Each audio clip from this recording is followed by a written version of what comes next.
So several things. One, the homework and quizzes are graded, so they're up. And then there are also solutions posted. That's solutions. Most of the website is available to everyone. The solutions are only available to you guys with your school email addresses, okay? Gmail accounts, basically. That's what I'm sharing with you guys. And the reason for that is just because since we're taking a lot of the questions from the book, it'd be better that people can't easily just look up. For you guys, it's strong for everyone else. The second thing is a couple of people, when you submit the homework, so there's a part where you have to select which question is answered on which page. And so if you don't select that, then it's harder for me to grade because I just have to scroll through to find pages to find this. So just make sure that that is.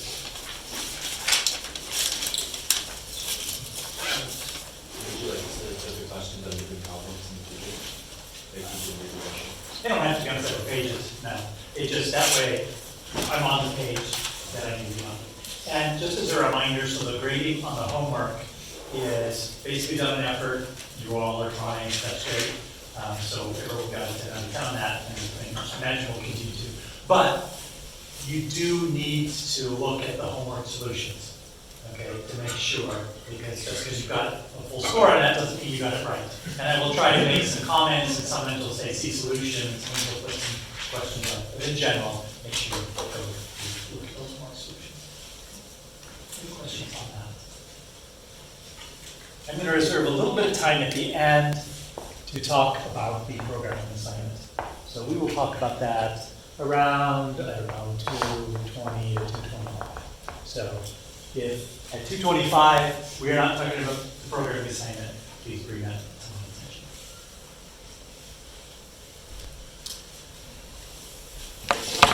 So just as a reminder, we are working on the multi-armed bandit problem. Right, this is a problem where basically we have an agent, we take an action, we have some environment, we get a reward. Now what we do not get is any change in state, right? Because there's only a single state. So single state, and we're just learning what is the relationship between actions and rewards. So this action may have some particular distribution of rewards, the different action has a different distribution of rewards. We saw using a greedy algorithm that just says always just choose whatever action has given you the best reward in the past. And then we've seen that that's not so great because we lose the exploration. And so we look at epsilon greedy, where epsilon fraction of the time we'll randomly pick an action, and the other percent of the time we will take a greedy action. That's not the only way to explore. We're going to look at a couple other ways to explore today. One advantage, though, of the epsilon greedy is it works even in a non-stationary environment.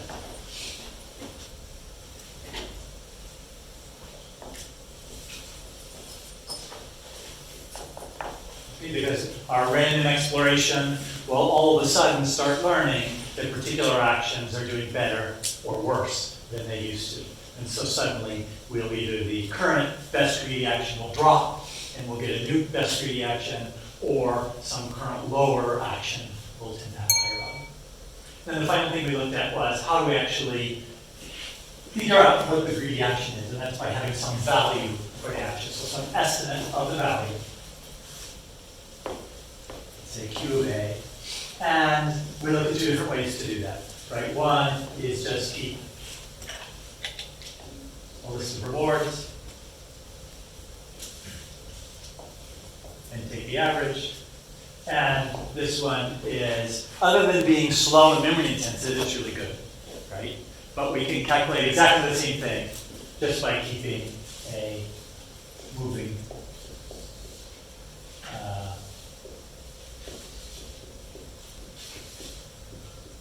where we keep basically an average, where we can say, we can update at some point in time, let's say at time t, for action A, we will go ahead and take time t minus 1 for action A, and then multiply by a factor 1 over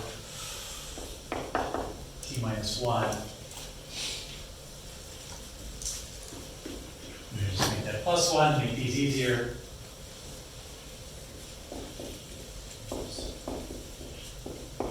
Okay.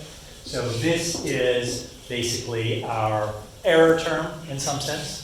So how does what we got compare with what we expected? This is some sort of step size that tells us how much of this error are we going to apply to the current estimate to get our new estimate. So it's always moving us in the right direction. And because we're using this 1 over t fraction, or step size, it is always giving us a total average of all of the values we see. So now we're going to look at changing this step size. So we're going to make this a constant. And we'll see what happens.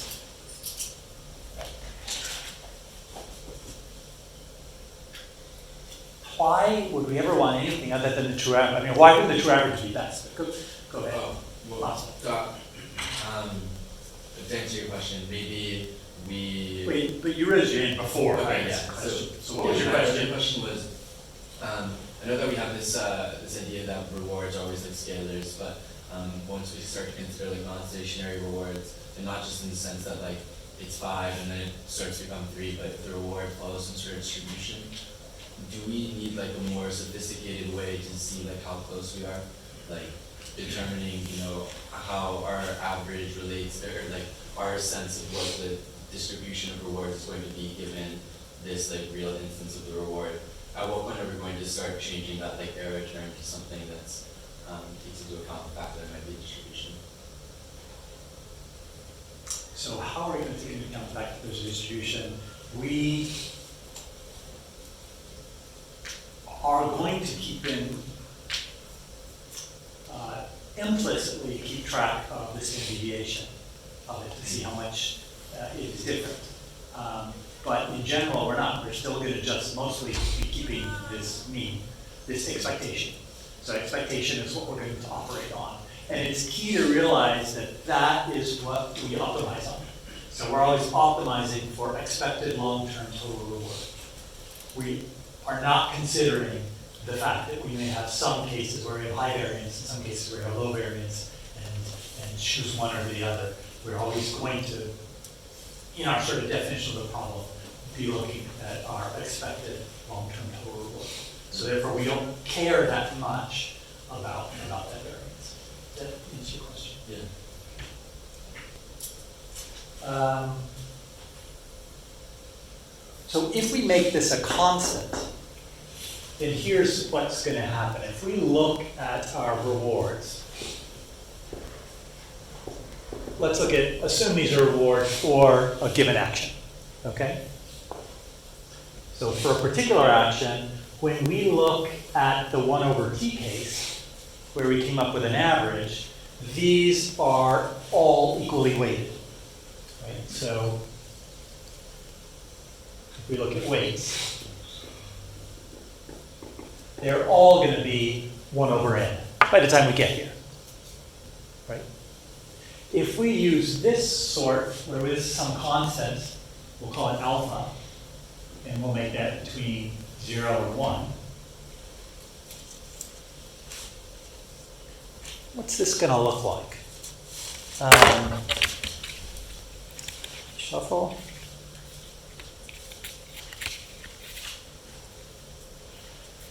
Josh, in particular, let's look at the two extremes. R1, the very first reward we got long ago, and Rn, the reward we just got.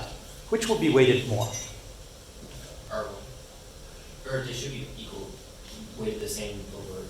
So in the case where we're using this scaling factor of 1 over t, we get a true average, and therefore they each have a weight of 1 over n. I'm saying if we switch to making this be a constant instead,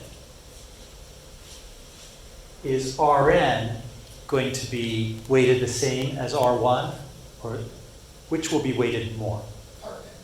Yeah, Rn is going to be weighted more, and R1 is going to be weighted less. So we're going to be, in fact, below 1/n here, because we have to be if this is less and this is more.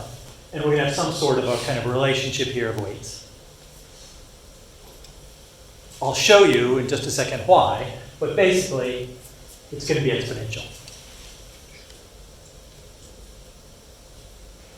So we're going to be calculating an exponential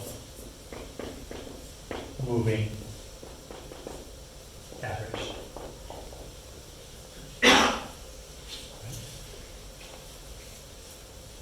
And just because we know this, we know that using a constant step size is going to work well in a non-stationary environment, right? We care less about rewards that happened in the past, more about rewards that have happened recently. So therefore, if they change, we're not going to treat them all the same. We're going to treat the more recent rewards as counting more in terms of our. So this will be good here.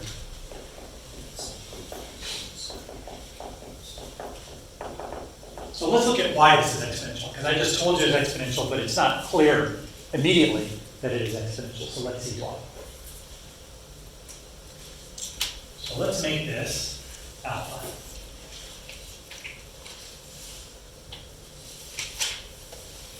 And what I'm going to do is actually just move it up.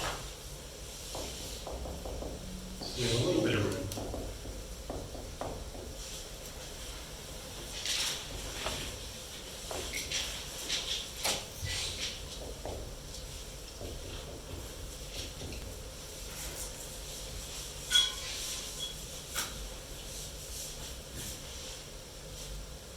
Now we can just rewrite this a little bit as alpha r sub t plus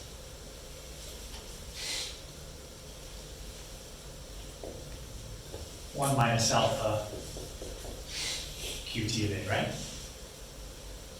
1 minus alpha qt of a. And now what we can do is go ahead and expand qt of a to be in terms of qt minus 1 of a.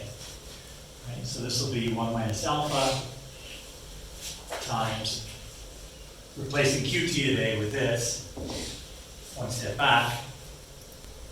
Sorry, instead of replacing it with this one, let's replace it with this one. So qt of a equals alpha rt minus 1 plus 1 minus alpha qt minus 1.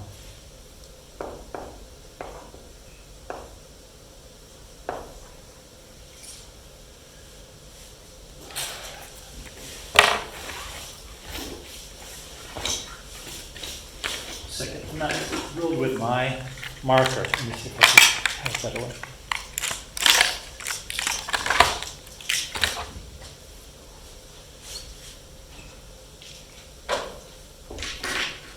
All right, so we get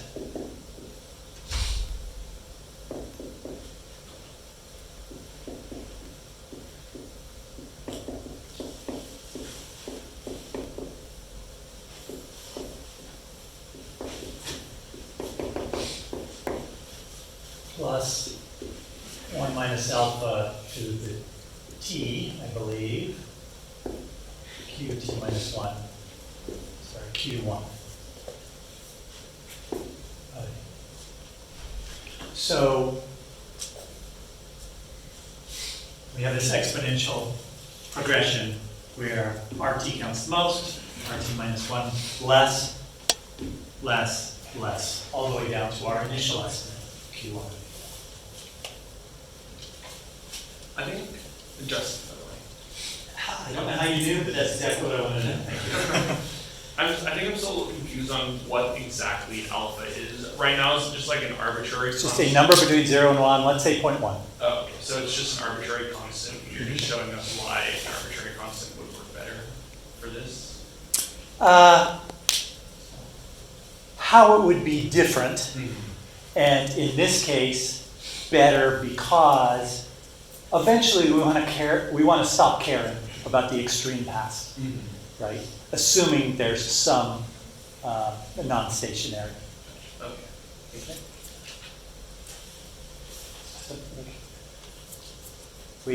Wait. Daniel. Okay. It was a complicated algorithm. I had to go to get that. Yeah, but in the case of how we set up the problem last time, where all those sequences are like deterministic and stuff, isn't it better to just like include a true average? Because in that case, we have like basically a stationary environment. Yeah, we certainly yesterday, Monday, had a stationary environment. Not only a stationary environment, a deterministic environment, really, right? Which is not normally the case. But yeah, in a stationary environment, sure, we can go ahead and use the true mean instead of the exponential moving average. So in general, it'd be better for a non-stationary. Yes.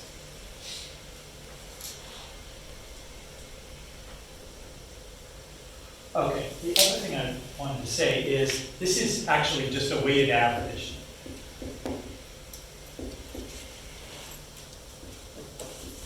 Of each of these terms, each of the reward terms, plus the initial estimate. Okay, a weighted average, what do we need for a weighted average? Get a weighted average. We have, AX plus BY. What needs to be true about A and B in order to make this a weighted average of X and Y? Yeah, they still go on. So my claim is all of these terms, alpha plus alpha times 1 minus alpha plus alpha times 1 minus alpha squared, all the way to 1 minus alpha to the t, sums to 1. So.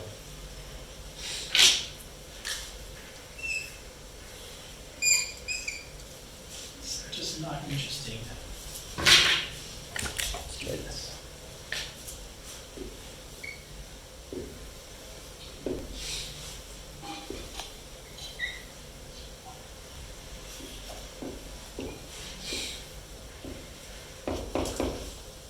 Kind of make sense? And that- So we get this nice weighted average.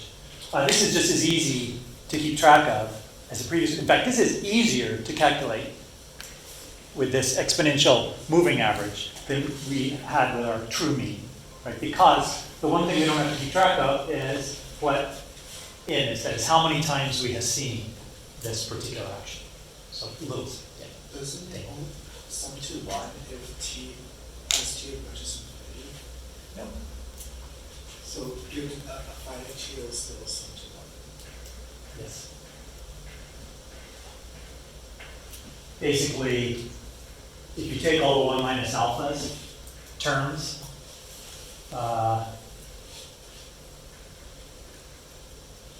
all of these terms that have an alpha with them, and take this 1 minus alpha to 0, 1 minus alpha to 1, all the way to 1 minus alpha to the t minus 1, and sum that, you'll get something that is alpha if you do it all together, which will cancel this. All right, so that's the constant step size. There's not a lot to that. It's a teeny tiny change in the algorithm. Let's look now at another thing we can do, which encourages exploration. So that is the optimistic initial value.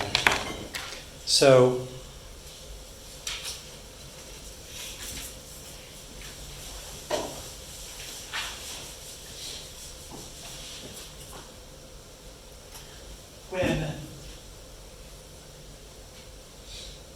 the optimistic initial value matters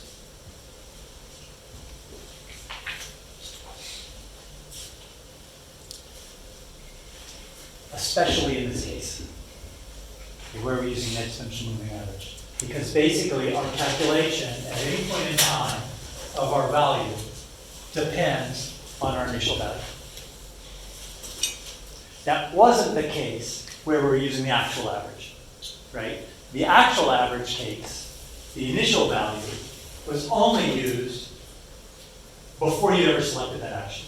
Right? Once you selected an action, Whatever reward you got, that was now your estimate of the mean.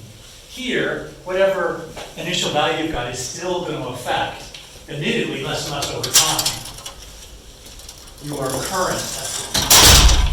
So it matters what you choose here. Let's look at the bandit case. Right, we're here. If we choose 0 as our initial estimate, then which action would we take first? So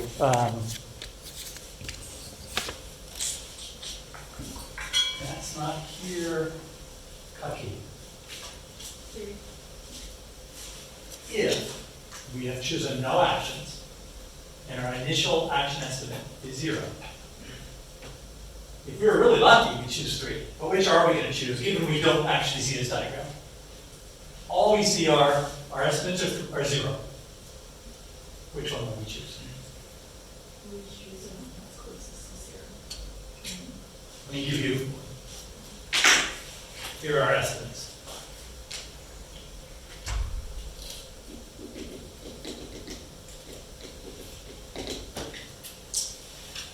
Zero, 0, 0, 0. This is the information you have. Which one are you choosing? Pick one. Don't say 3. 6. All right, you choose 6. You randomly choose one.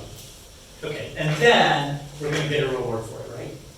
So this is the true mean case, let's say. So we get a reward for it. If we got a reward greater than 0, then that would be our greedy action, right?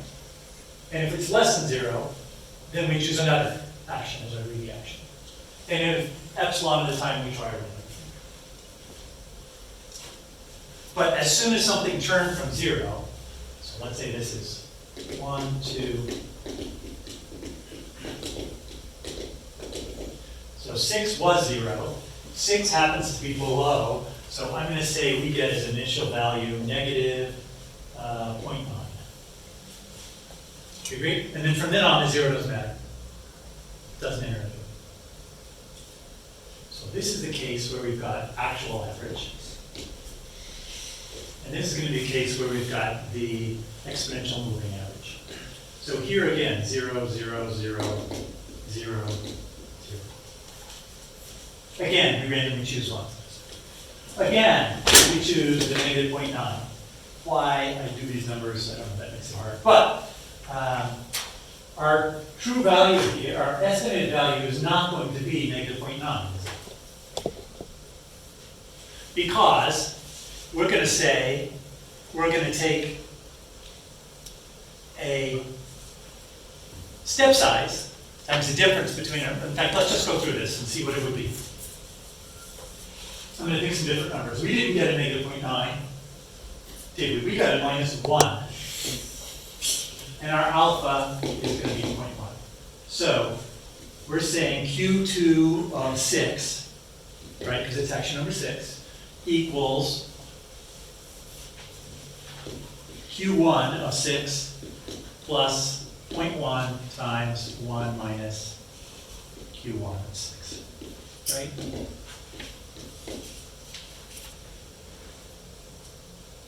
Not 1, minus 1, right? So basically, negative 0.1. We move 0.1 of the way from 0 to negative 1. So now we would be negative 0.1. And as we continue getting a bunch of negatives, we're going to sort of move ourselves closer and closer to negatives. But at 0 is still going to be a component in there that's sort of dragging you a little bit, even though exponentially less and less.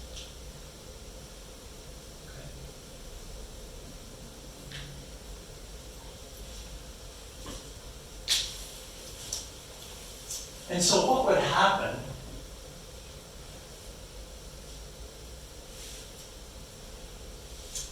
let's just try a thought experiment. 0 is sort of an interesting one because it's right in the middle. Let's make our initial estimate negative 10. Okay? We'll pick one of these.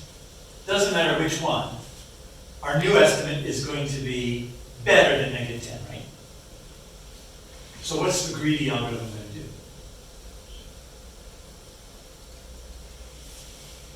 So let's say we pick 6 again. And 6 now becomes better than -10. It's now negative, what would it be? It'd be 10 plus 0.1 times -1 minus -10, so that's 9.9. Is it -9.1? So therefore, we've got a bunch of actions, a bunch of -10s, and one -9.1. Which one are we going to choose? -9.1. We're going to get better again, right? And so what are we going to choose? We're going to keep going and going and going, right? And we're going to be working on that one, even though this is about where we're going to end up. So we're going to continually be getting -1.5 around, eventually. But we're still going to want to choose this over the -10s. What's the only way we're going to choose a -10? Exploration, right? The epsilon. And we'll choose one of those and it'll get a little better, but it'll still be a lot worse. So we're not going to be doing, in some sense, much exploration naturally. Once we lock on to once we try one arm, we're locked into that arm for a long, long time. And it's only our epsilon choices that are going to cause us to choose something else. Does that make sense? Okay, so this is the pessimistic initial start. For every action, we're saying, yeah, you're probably not going to do very well here. And when anyone surprises us, oh, you're doing better than we initially thought, we're going to start going back. So I feel like optimistic and pessimistic are kind of relative. They are relative. That's because you need to know with relation to what your actual means are, which you don't know ahead of time, necessarily. Is that your point about relative? Yes. So now let's say we have +10. Let's just look at what will happen. So we're +10. We choose one of them. Lucky says 6. So we choose 6. And now 10 says no. You know, it's not 10. We're down to 9 here, right? Or something, approximately 9. And so are we going to stick with that action? No, it's the worst of all of them. We're going to pick a different action. Notice picking this different action is a type of exploration that we're doing. It's a natural exploration, not chosen or caused by that epsilon exploration. So we'll choose another one, and that's going to be worse. And we'll choose another one, and that's going to be worse. In fact, we're guaranteed to try all the arms. Right? If we have an optimistic initial value that is more optimistic than any reward we actually will get. So we're guaranteed to try every single arm. In the case of a 10-armed bandit, actually, let's just look at this graph and see. So this graph shows us the comparison between an epsilon greedy algorithm, where we set the initial values of the states to be 0. Sorry. Initial values, I said, of the states for room, right? Do I mean initial values of states? I mean initial values of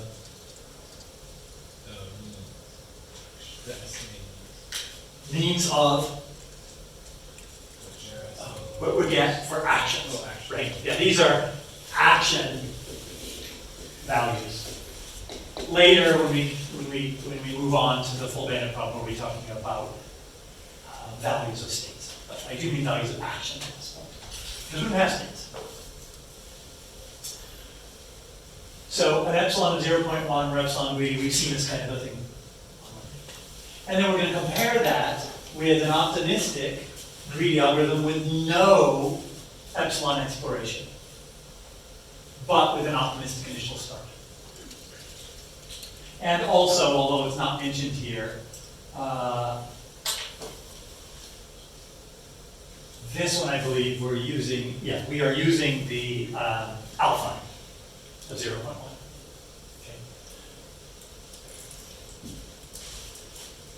Actually, it's almost guaranteed that's the case, because otherwise, we would forget about the initial values as soon as we'd seen them once. So let's look at what happens here. So this is, let's make sure we understand these figures. It's especially important to understand these figures because that's what we're going to be doing in our program assignment. So here's what these figures are. We take 1,000 time steps. Okay? So we run the bandit algorithm. We have two different agents. Let's pick this one, the realistic one. So we run it once. And it's going to get optimal actions sometimes. At the beginning, it's not very likely to get the optimal action on a particular time step. As time goes on, it's more likely to get an optimal action, right? But it's binary. It's either going to get it or it's not going to get it. This percentage is across different runs. So we're going to run it once with a particular random seed. We're going to run it again, we're going to run it again, we're going to do that 2,000 times. Okay, to smooth out these values. So we can see here, we start out, what do we think? Where are we on the y-axis here, would you say, for time step 1? Justin. We are, That is, what percentage of our 2,000 runs on time step 1 did we choose the optimal action? 10%? Because? I like the answer, but I mean, and it also kind of fits here. It's halfway between 0 and 20, so that's good. But why would it intuitively make sense?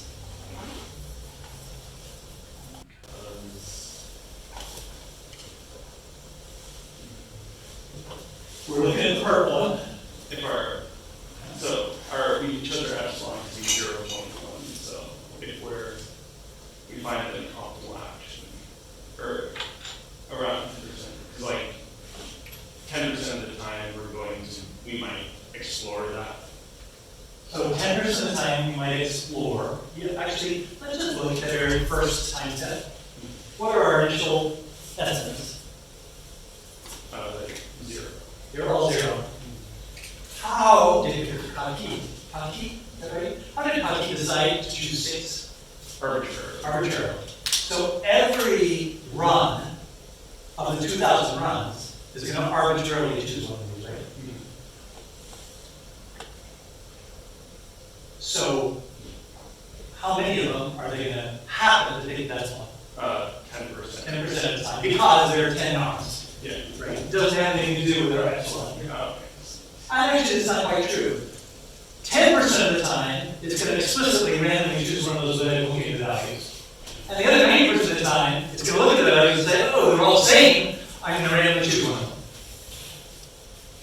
And actually, depending on how you wrote it, when they're the same, if you have multiple that have the same max, if you, depending on how you sort of use your how you write your argmax, it may choose the first one, as opposed to randomly choose one.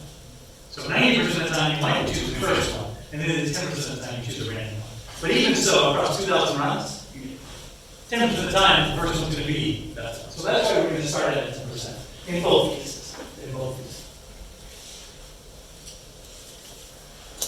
And the epsilon 3 one kind of starts going up. If that first one it chooses is bad, it'll choose another one for the next one.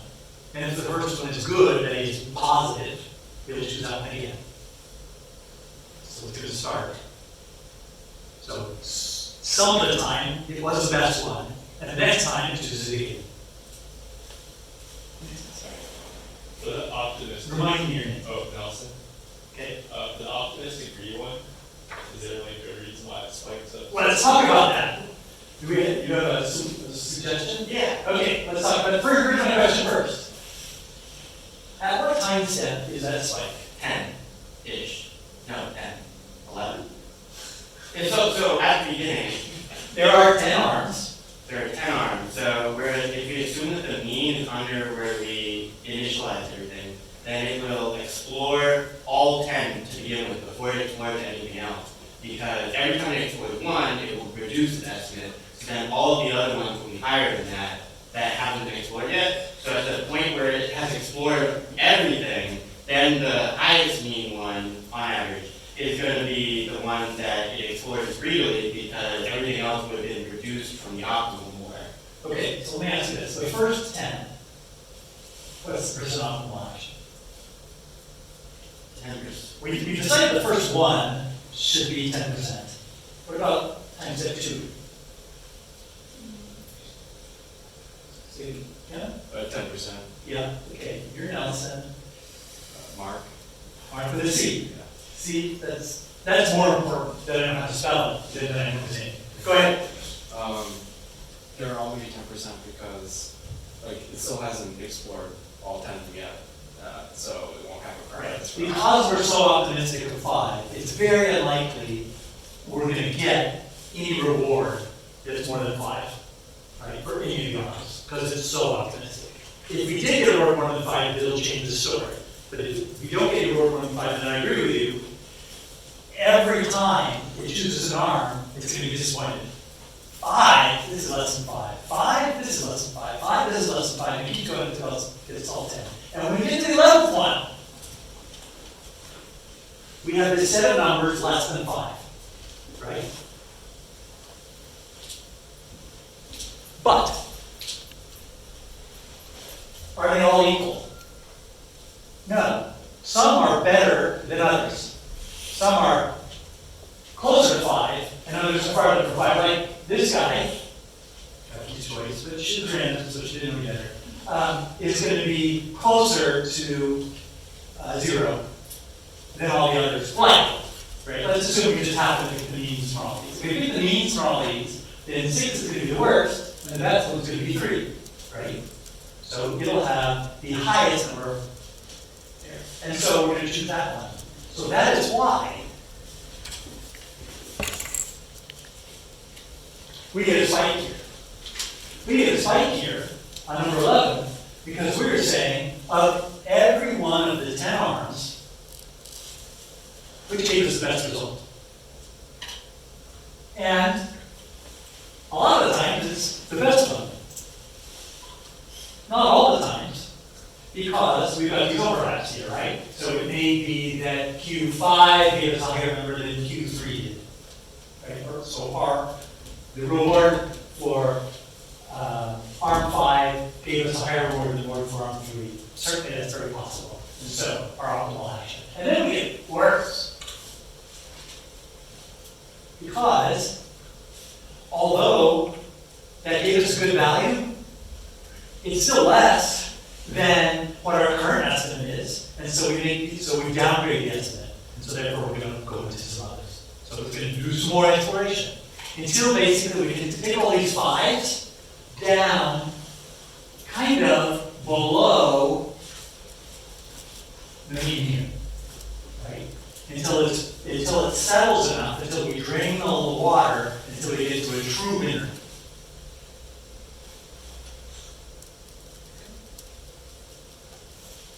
Yes. So how do you know which method you should use? Well, you can see the one that works best. So let's look at this. Is this a good choice? This optimistic initial start. Is this a good choice for a non-stationary environment?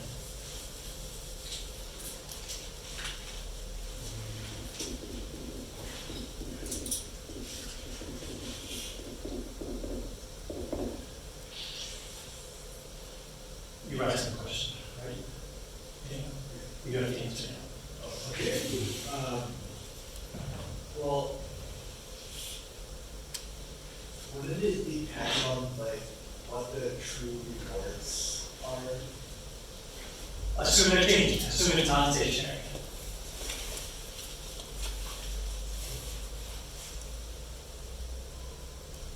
Well, you would want to do an optimistic start if you know that you want to do exploration earlier. wait a second. You said you wanted to do you don't want to do an optimistic initial start if you want to do exploration earlier. Yeah, I would put it, But I said you want to. oh, you want to, yes, early. Yes, so this is, basically, that is exactly what this is. This is good for early exploration. But it's bad for a stationary environment. Makes sense. So these are good for it's bad for a non-stationary environment because it does give you exploration later on in the game. It gives you good exploration early on in the game.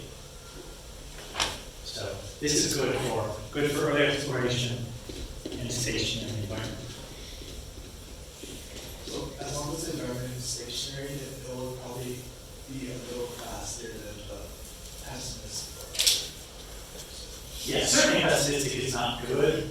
And the other thing, so we're ending up higher. So this is an interesting question. We're higher than epsilon greedy. I was just wondering, those two things aren't mutually exclusive. Can you have one from the six start and the other something? You could still have epsilon greedy. That is sure. Definitely. So you can have both intrinsic exploration and extrinsic altogether with epsilon greedy exploration. Because you can add, I'm going to call it epsilon exploration on top of any underlying agent. You can say whatever I would do, epsilon for the time randomly choose. And then in that case, it would still be a fine non-stationary. It would still be that pronunciation. I was going to ask, why are the astronauts where they are? And are they astronauts is another question. So it's kind of like it doesn't do it. Let's see why. So we expect the asymptote for an epsilon 0.1 greedy algorithm to be about 0.1. Yes. A hair higher, because even in our epsilon case, we do randomly choose best action sometimes. So I would be curious to see what happens if we extend this. If only you had code that could create this figure and you could just increase this number that we just look at. You will. No, we don't have it. So What's that? we'll just give up. Why is this one higher than this one? You have a lot. And I know you asked me the question, but I think it might be because we do the optimistic choice, like ensuring that we choose what we better. my theory on it is it's because epsilon is 0 here, and so we're not paying any guessing price. Right? We're not paying any exploration price up here. We did some early exploration, we found the optimal, and we're just exploiting. That's my theory. But it would be interesting to figure out. So if Q1 was like not optimistic, it was 0, then it would look differently because you wouldn't have the automatic exploration. Yeah. But think about what happens when you do Q1 equals 0. If you look at a specific run, it'll pick a random one, right? And if it's less than 0, it will not tend to pick that in the future. And if it's more than 0, it will tend to greedily pick that, right? So what can happen, so let's say we have a no epsilon exploration, just an optimistic start.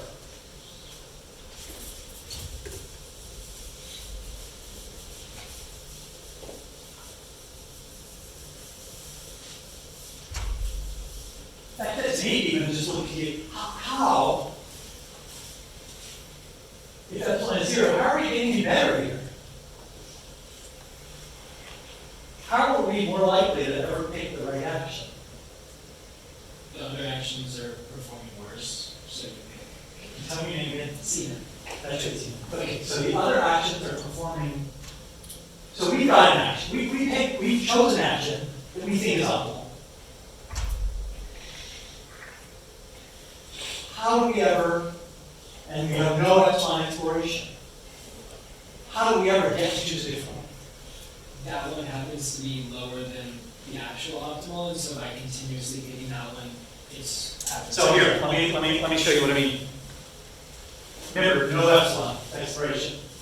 This is best, right? We choose this one. So it's positive, right? Oh, you're saying This one is zero. You're saying with the zero start. Yes, it's zero. So yeah, not optimistic. So it is a given start. We're neither optimistic or pessimistic. We happen to be right in the middle. So we're zero. So we go here. This one starts at zero. This one we pick. We get something positive, and we start going with it, and we just start exploiting it out the wazoo, right? How do we ever do something else? That's my question. So in this case, it would be if you happen to get enough like negative numbers that it pushes the rule. That's the only way we would have this. We get enough negative rewards such that we have this walk enough that our mean gets below zero. And all of a sudden we say, oh, this is crappy. Let's choose another one to zero. And maybe it's this one. And we quickly say, oh my gosh, this is it, mean is below zero. And we choose some others. And we could very well get stuck in this one, right? Because this one, it's hard to get our mean below zero. You can see these initial values matter a lot, especially if we don't have any epsilon exploration, any other form of exploration. So in this case, like with you and Atmos at 2% approximately, is like, we'll choose one that's greater than zero, it just stays there. So that'd be,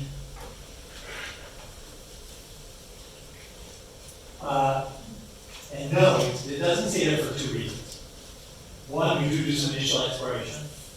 And the second reason is because some of them, like Q star 1, it's very easy eventually to rule that out. It's likely we'll hit some run early on where the mean drops below zero.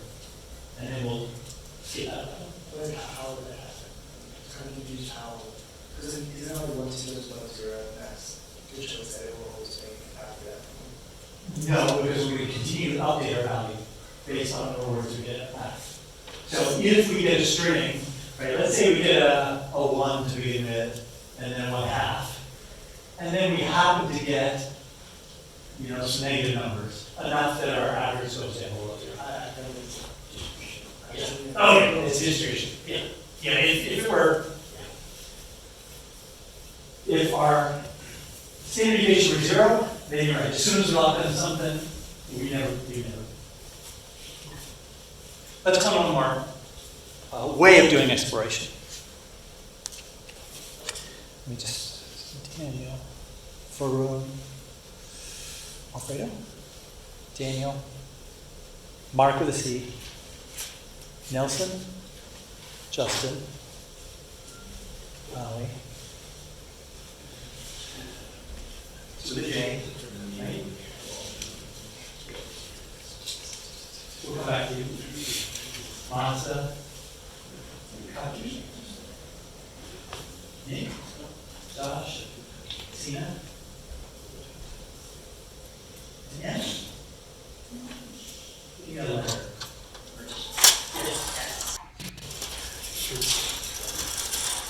Yeah, no, not just any letter. I'm sorry. Oh, yeah. Shannon. Is your name start with an N? Alpha. My name? Yes. Starts with an M. McKenna. It does start with an N? Yes. Okay, McKenna, all right. And? Just give it to me. Garrett. Garrett, okay. Jake, Dave, and help me out. Sean, and Garrett, and Meredith. McKenna. No, McKenna, but it was an N. And you gave me an S, right? That wasn't Shannon. Okay, what's? All right, thank you. So here's what we're going to do. Let's say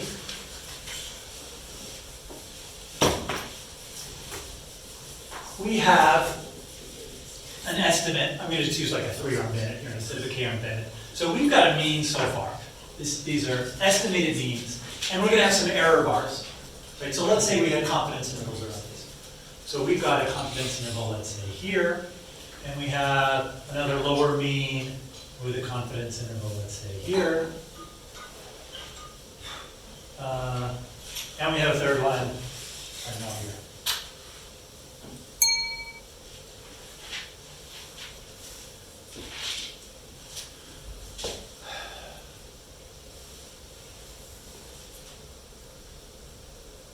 The true mean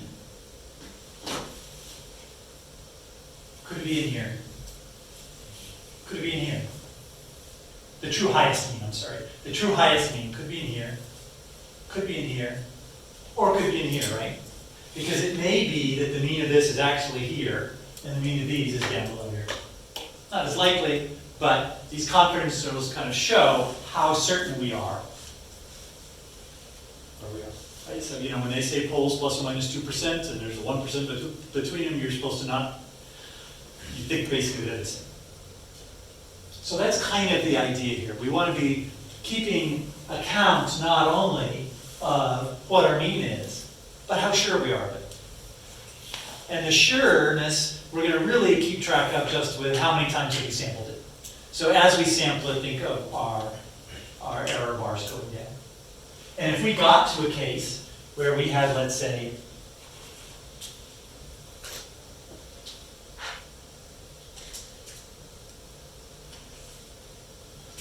we'd be pretty happy choosing arm 1. Okay? My means did change somewhat as I was sampling, right? So I sampled, I reduced my error bars. I also happened to reduce this mean to be low. So here's what we're going to do. We are going to, when we're choosing an action, normally we take argmax, the action, of our estimate of the mean. Right? That's the greedy approach.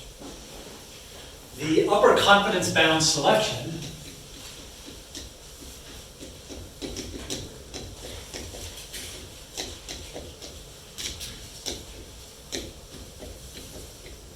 says basically let's take into account our bounds as well. So we're going to have a parameter, or hyperparameter. We already have seen one hyperparameter, which is alpha. This is another one. So this is a param here. And we are going to add in a term which will get larger the larger these bars are. That is, the less we sample this one, the larger it's going to be.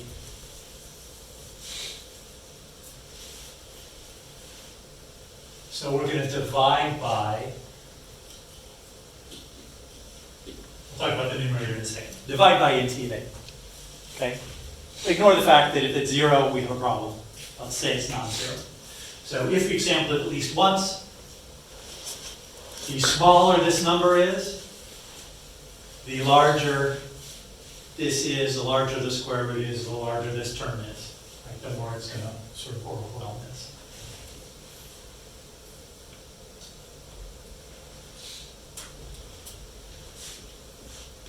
And we're going to add in a log t term here. So let's think about this. The larger t becomes, the larger this becomes, and the larger this becomes here. In fact, go ahead. Harvey. Is the logarithm t in all cases, or just when we know that there's a non-stationary set? In all cases. So what we're doing basically, let's look at when this term becomes 1. Okay? So this term becomes 1.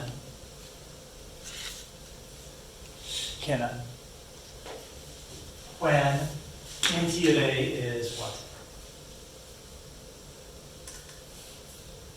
The same as LFT. Okay, yeah. So basically, if we've chosen an arm log t at times, then this will become 1, and we'll just have whatever this will turn into c.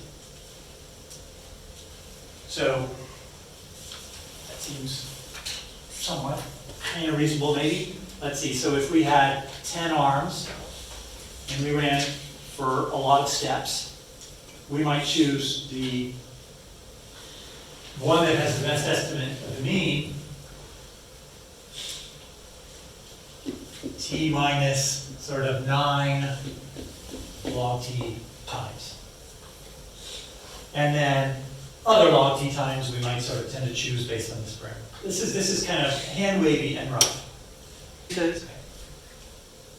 But as t increases, we will want to choose undersampled ones more, and as they're sampled less, we'll want to choose ones more. But we'll balance that with what our estimate of the mean is. And this balancing is where this parameter is going to come in. Right? If your rewards are in the range of billions, C will need to be larger than if your rewards are in the range of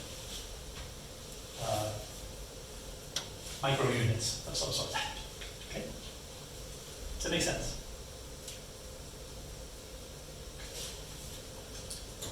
And a C of 0 turns just into greedy. Nick? Where does this log t come from? Like, is it supposed to be from like the standard deviation? Actually, this is more like the standard deviation, and this is, Is it just? there's a paper introducing this that shows why it's a reasonable thing, but I don't remember the reason. So it's, So it's like, we it's just. less theoretical. Yeah. So is this like a complete replacement of the epsilon greedy method, or do you use it in conjunction with epsilon? So you could use this in, you can always use epsilon exploration on top of any algorithm.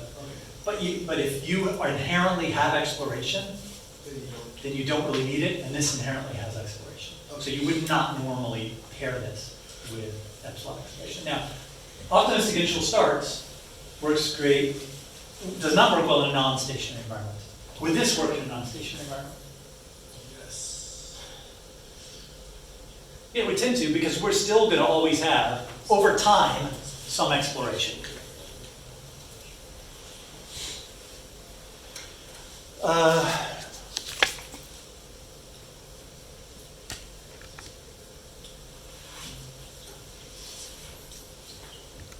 All right, so here's a picture. Comparing the same epsilon greedy algorithm we were looking at before. The y-axis is different. This is the average reward, not the percent of optimal actions. And we see here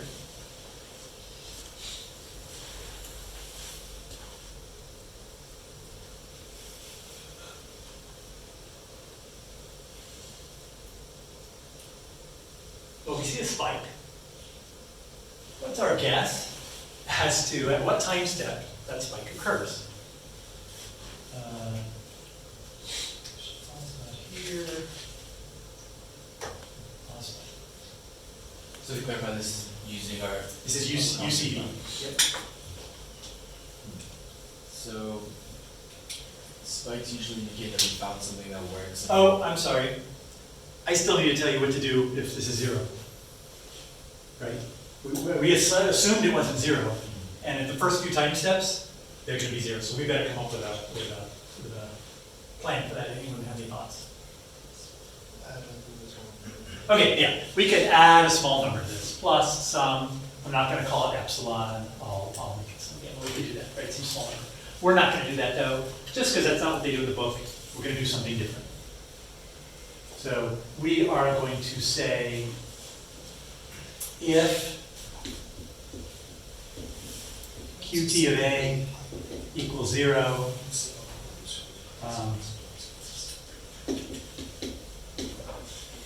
if there's just an a such that qt of a equals 0, choose randomly. Sorry, not qt. How about this? Int, right? If we haven't visited some arms, visit those first.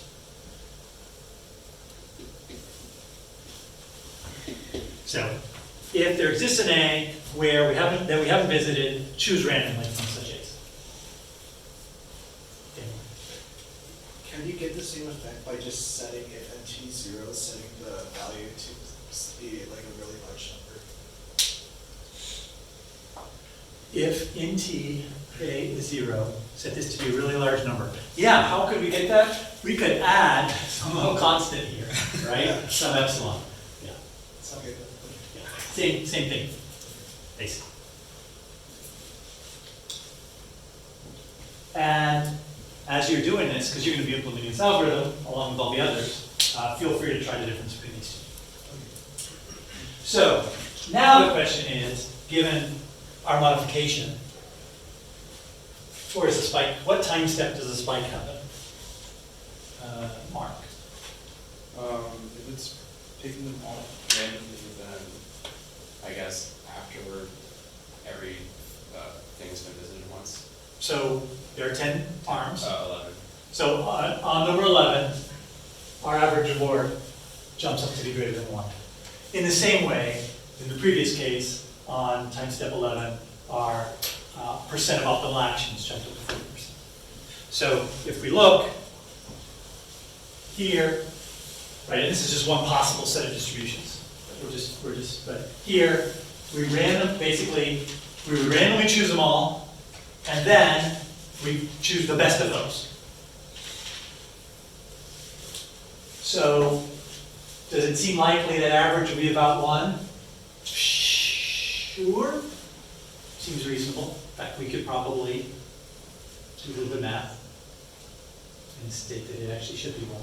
But then we go back down. We go back down because now we've chosen that guy twice. So it's, let me call this the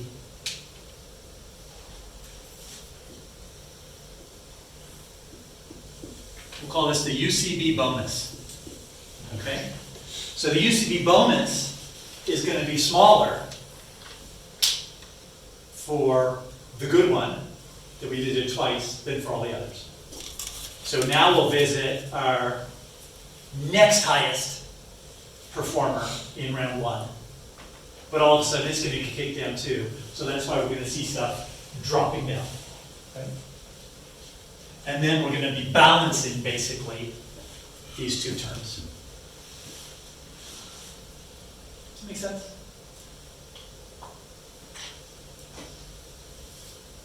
Questions? So here's the deal on UCB.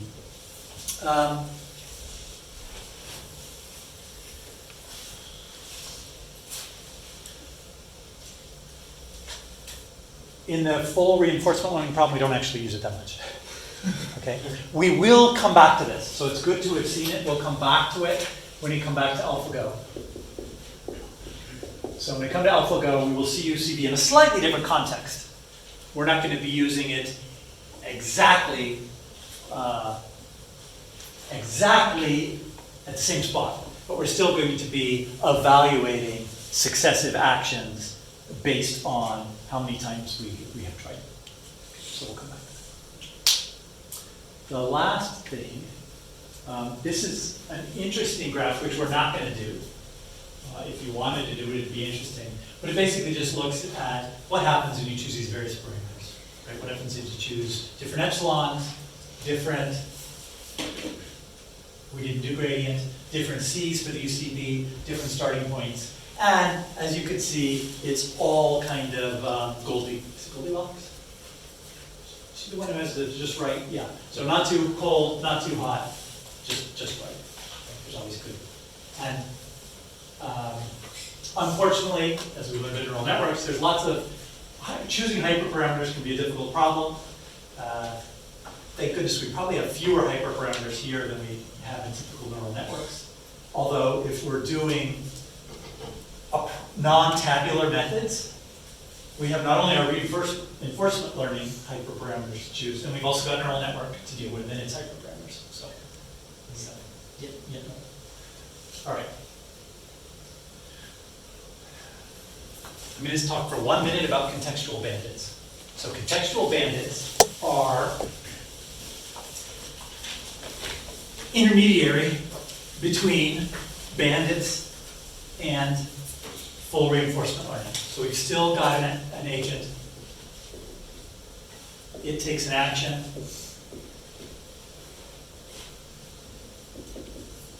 Okay, but it's kind of a two-parted environment.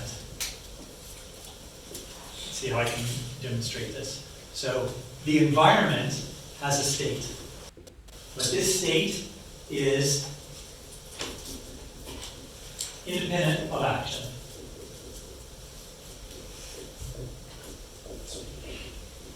Okay, in a full reinforcement learning, you press the fire button, and in the next state, maybe you kill a bad guy. Okay?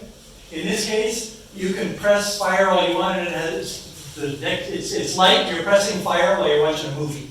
Okay? The next state has nothing to do with whether you press the fire button or not. Right? So these are action to state. Is disconnect. This is called a contextual bandit. The context is the state. So it's like you have a bandit, except there's two different sets of distributions for your 10-armed bandit. One has this distributions, and one has these different distributions.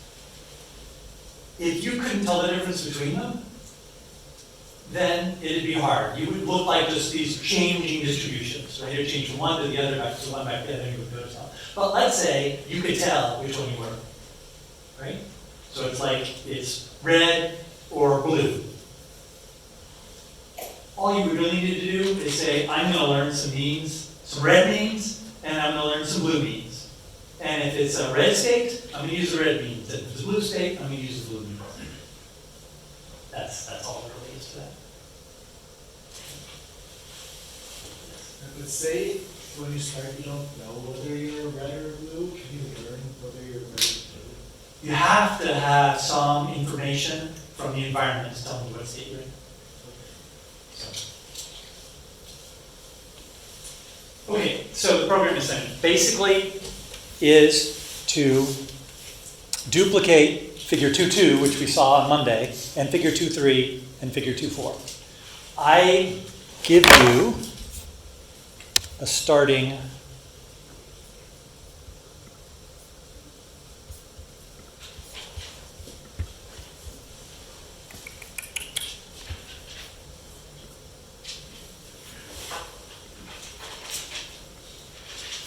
okay, so basically a notebook. Right? You're going to be using Google Colab. If you've never used it, it's a Jupyter notebook, basically. It's a Jupyter notebook with some Google Drive stuff mixed in. How many people have used NumPy? Okay, good. So if you haven't, you will want to learn it, and this is a good time to learn it. So there are some abstract classes, like an agent, an environment, and a game. And I give you a greedy agent to begin with, so you can see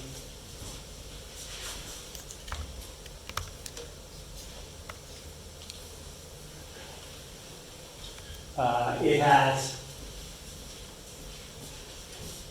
the number of actions, it has the reward per action, which is the list of rewards, and it has values, which is estimate of the values. So to begin with, it estimates the values at 0. When it's calculating the value, it just basically takes the mean. When you want to choose an action, it takes an argmax of values that it's screening. And every time it takes an action or reward, it needs to save into the list of reward that it's seen, and then update the value for that action. Okay? How does argmax rate types? This argmax takes the first one, I believe. So if you wanted a random argmax, you'd have to write your own. This is a K-armed bandit. So basically, it takes each arm has random means, and then when you're actually getting reward, it has random normal distribution distributed around that mean. Okay. So to begin with, your job is going to be to create a new greedy agent, which uses a running average rather than keeping the list of averages. Okay. You'll see it'll be about twice as fast. And that's useful when we start doing these figures where you're running 2,000 runs times 1,500 time steps, and you don't want to sit there twice as long waiting for stuff. All the things you need to write start with to do, finish implementing this class. So basically you're writing a greedy agent, you're writing an epsilon greedy agent. Well, the easiest way to do that is use your greedy agent you already wrote and put an epsilon exploring agent just to wrap it.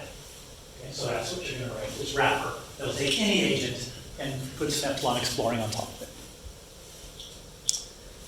We have a little bit of tests. So like this constant agent always visits, always chooses action 0. If you wrap an epsilon exploring one around it, it tries other ones as well. So then recreating figure 2.2, this code just runs through and does it for 2,000 times. And then this is some plotting code. If you haven't looked at matplotlib, you'll want to. But anyway, this is the figure I got. So I give you what I got so that you can compare it against. What I got, to me, looks very similar to the book. If yours doesn't look really close to this, you probably have an error. And you're going to need to use the debug things to figure out what it is. Okay? And it's easy to get errors. I certainly had some. Good on that. Okay. And then the last things you're going to do are write an optimistic start with a fixed step size. And finally, you're going to write a UCB. Okay? The way you turn this in is at the end, you basically save this with a particular, make sure you name it in a way that makes sense to me. So there's a specific naming to use so that I can find all your assignments throughout the whole course. And then you can share it with me. And that's about it. Any questions? This guy is due a week from Friday. Okay, thank you. Yeah, I didn't remember which Thursday. And homework is up. It's a few problems from the book. Any questions?